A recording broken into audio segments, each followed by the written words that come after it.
Seja muito bem-vindo a mais esse estudo. Hoje nós abordaremos a parábola do trigo e joio. Uma parábola que não é tão simples o entendimento dela.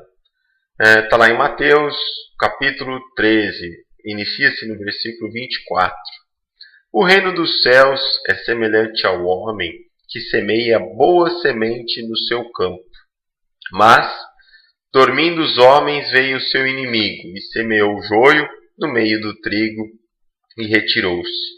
E quando a erva cresceu e frutificou, apareceu também o joio. E os servos do pai de família, indo ter com ele, disseram-lhe: Senhor, não semeaste tu no teu campo boa semente? Por que tem então joio?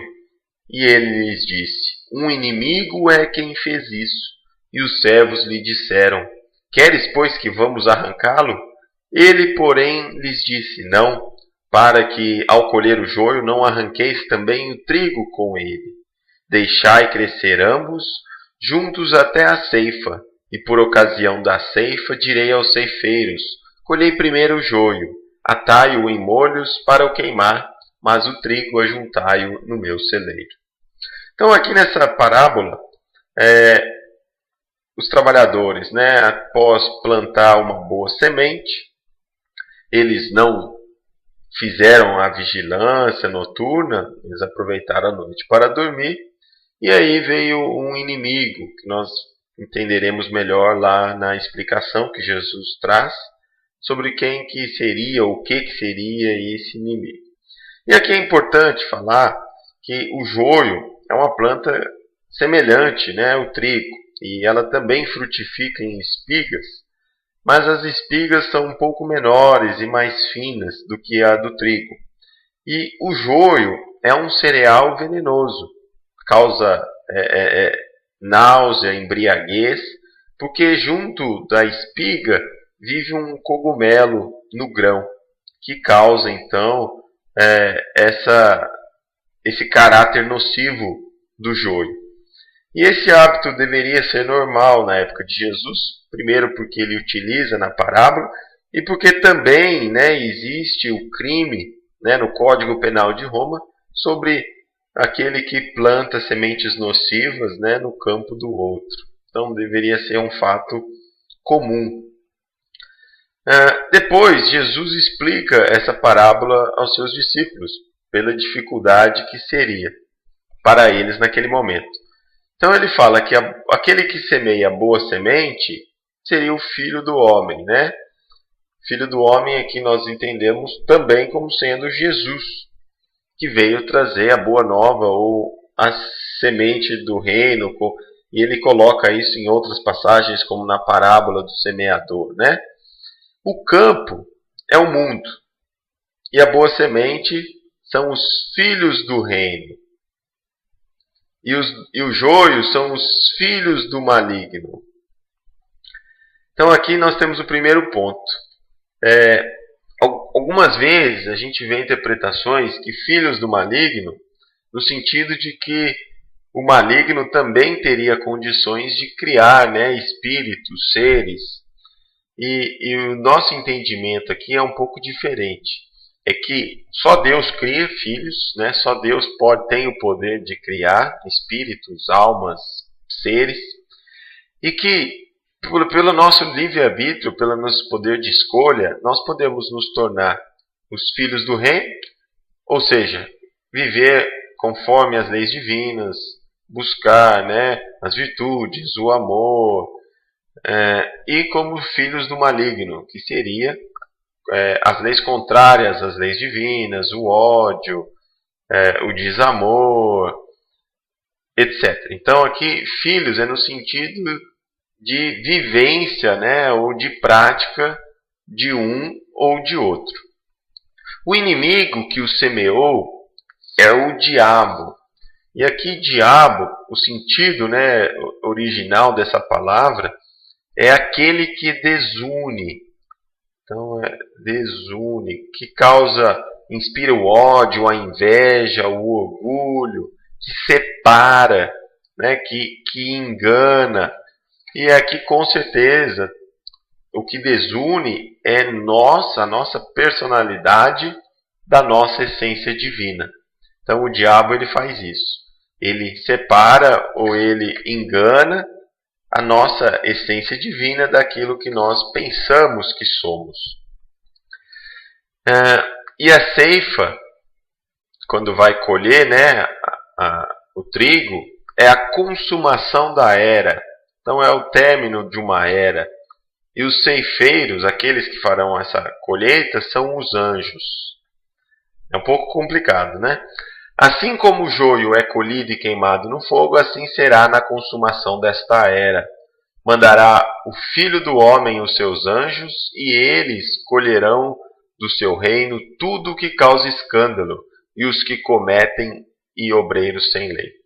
E lançá-lo-ão na fornalha de fogo, e ali haverá pranto e ranger de dentes.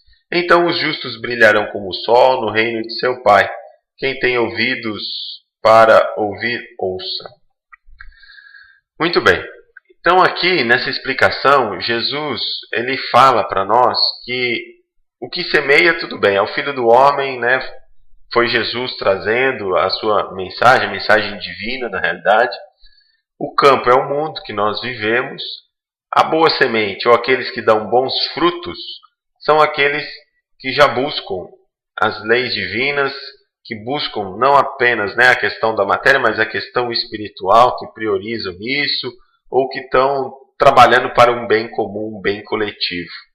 O joio são aqueles filhos do maligno, no sentido de que aqueles que apenas nos trazem frutos negativos para a sociedade, os escândalos, aqueles que cometem os crimes perante a lei, né? Ou ele fala aqui obreiros sem lei. Esses são então os filhos do maligno, ou o joio. E o inimigo que faz essa semeadura é aquilo que, chamado de diabo, que significa, é aquilo que desune, é aquilo que engana, né? Através do ódio, através da inveja, através do orgulho, nós nos tornamos muitas vezes filhos do maligno ou o joio, por causa dessa ilusão, né? Através de enganar. E muitas vezes o apego à matéria, ele nos faz isso, ele nos desune, ele nos separa, nos engana daquilo que seria o filho do reino ou a boa semente. E aí o que acontece? Muitas vezes a gente pergunta, poxa, mas por que no mundo Deus permite que convivam conosco seres que só produzem coisas ruins, né? Que só praticam o mal? E aqui está claro, né? Jesus nos ensina isso. Deus dá a oportunidade de conviver ambos juntos no mesmo momento, no mesmo reino, primeiro, para que a gente possa aprender, né? É através do joio que nós desenvolvemos algumas virtudes, como a paciência, a misericórdia, a compaixão. E da mesma forma, esses filhos do maligno, ou aqueles que só produzem os frutos, né, negativos, eles também podem aprender com as boas sementes. Então esse convívio entre o que ele chama de joio e trigo é importante no nosso mundo, porque ambos aprendem. E aqueles que só praticam o mal, eles podem em algum momento vir a se transformar ou a mudar, né? E a passar a praticar o bem. E aquele que pratica o bem deveria se fortalecer e também a ter essas virtudes que nós já citamos. Então é por isso que é feito esse convívio entre diferentes estados, né, de seres no planeta Terra. E aqui fala que no futuro, depois que acabar esse ciclo ou essa era, aí sim serão separados. E aqueles que escolheram ou optaram, né, nas escolhas negativas, eles sofrerão, expiarão os males que tenham feito. Tem uma outra interpretação interessante que eu vi, que fala que cada um de nós, cada criatura, é constituída, né, do trigo, que seria o espírito imortal, que seria a essência divina, e também somos constituídos do joio, que é a personalidade, esse conjunto de defeitos que nós temos, ou apegos às coisas não espirituais. Então, cada um de nós, nessa interpretação, seria portador tanto do trigo como do joio.